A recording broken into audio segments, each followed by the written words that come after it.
Hello everyone, welcome to our DADH lab. तो यहाँ हमारी डेंटल एनाटॉमी का प्रैक्टिकल होते हैं। रूम एकदम वेल डेकोरेटेड है। ये बच्चों ने ही बनाए होंगे, प्रीवियस ईयर के बच्चों। जो पोस्टर आपको दिख रहे हैं, चार्ट पेपर में कलर्ड पेंसिल से डेंटल एनाटॉमी के बहुत पोर्शन बनाए हैं। यहाँ हम हमारे कार्विंग का काम करते हैं। सारे बच्चे बैठे हैं, सर अभी तक नहीं आए। यहाँ अभी तो हमारी कार्विंग की ABC ही समझो चल रहे हैं।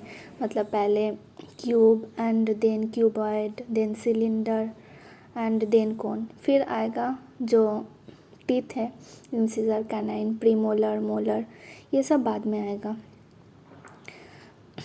हमारे लेक्चर 2 या 3 हुआ है अभी तक। तो उसमें फर्स्ट चैप्टर ही हम पढ़ रहे हैं, like primary dentition, secondary dentition and tooth का फॉर्मूला कैसे लिखते हैं, कैसे हम पहचाने, ये सब हम पढ़ चुके हैं। और टूथ आइडेंटिफिकेशन एंड टूथ का जो structure, like enamel, dentin, cementum किसे कहते हैं, और जो डिप्रेशन एंड एलिवेशन है उसका क्या नाम है, ये सब हम पढ़ रहे हैं अभी क्लास में। तो ये हमारे डेंटल एनाटॉमी के प्रैक्टिकल में लगते हैं।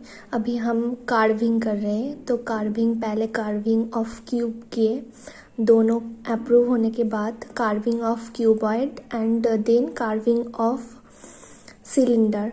तो इसके लिए हमें ये डिवाइडर, इनसे हम मार्क कर लेते हैं। ये मेटेलिक स्केल है, इसको यूज़ करके जो डायमेंशन रहते हैं उसको मेज़र करके इस डिवाइडर से मार्क करते हैं।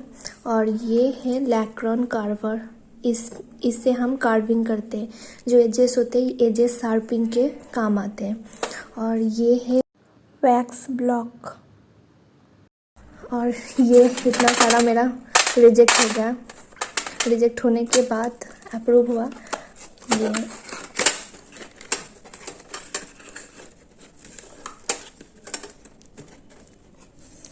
ये 2 क्यूब अप्रूव हुआ एंड ये क्यूबॉइड अप्रूव हुआ अभी तक। और मैकेंटोश शीट, एक तरफ से ऑरेंज कलर का और एक तरफ से ग्रीन कलर का होता है। ये मैकेंटोश जो POP मतलब PCP में भी यूज़ होते हैं, POP के वर्किंग जब हम करते हैं। और ये जो अप्रूव होने के बाद हमें ग्राफ पेपर में सर का सिग्नेचर एंड ग्रेड लेना पड़ता है। ऐसे करके क्यूब बनाते हैं, फिर सर से साइन करवानी पड़ती है। मतलब बहुत बार इतना सारा रिजेक्शन, बार रिजेक्शन आते आते मतलब ऐसा डिमोटिवेशन सा फील होता है कि हाँ हम कर पाएंगे या नहीं। फिर हो जाते हैं, जब अप्रूव हो जाते हैं, फिर उसके बाद तो एक अलग सी ही मतलब खुशी मिलती है कि हाँ मैंने कर लिया। ये जब हम करते हैं, मतलब हम लोगों को एक चीज़ ध्यान में रखना पड़ता है कि डायमेंशन जो दिया गया है वो एकदम परफेक्ट होना चाहिए। और डायमेंशन अगर गलत हो गया तो सर डिस्कार्ड कर देते हैं, वो नहीं होगा। और डायमेंशन के बाद हमको देखना पड़ता है कि एज शार्प है या नहीं। फिर उसको पॉलिशिंग क्लॉथ से पॉलिश करना पड़ता है। पॉलिशिंग क्लॉथ से जब तुम पॉलिश करोगे तब एजेस राउंड होने की प्रोबेबिलिटी होते हैं। Basically, BDS demands perfection.